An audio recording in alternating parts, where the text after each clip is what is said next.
今天我要去台东，然后有一首歌，我每次唱都会下雨，我不知道为什么。还好今天是室内啊，可是我还是怕它外面会下雨啊，等下又有人淹水。重新改编了这个在母语专辑里面的一首歌叫《奇异的妇人》，然后其实也是来自于我们部落的一个故事哦。以前还没有气象的时候。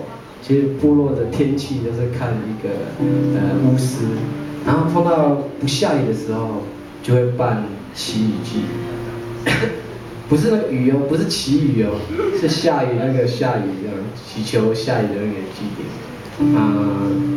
通常开口的人是一个老寡妇，而不是巫师。阿美族相信就是天神是怜悯的，只要开口。天神都会答应，但是下雨这件事情实在是太困难了，太庞大了，所以要找到一个部落很可怜的人，然后才会有那样的功效。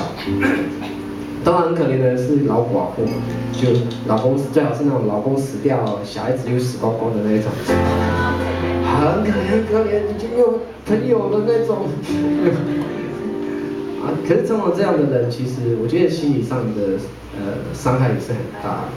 如果他愿意开口，然后而且是无私的那种方式，就是为部落来开这个口，跟天神来祈求，我觉得是一件很伟大的事情。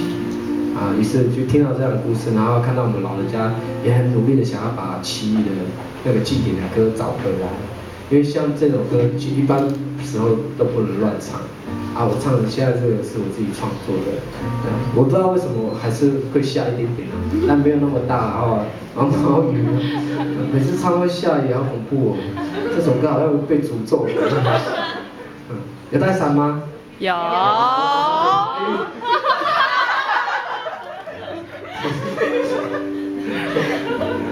这个是拉铁粉，就额外就是很特别的一群阶级的朋友。他们知道这首歌会下雨的，所以他们都会带伞。好，带来这首歌《奇异的妇人》。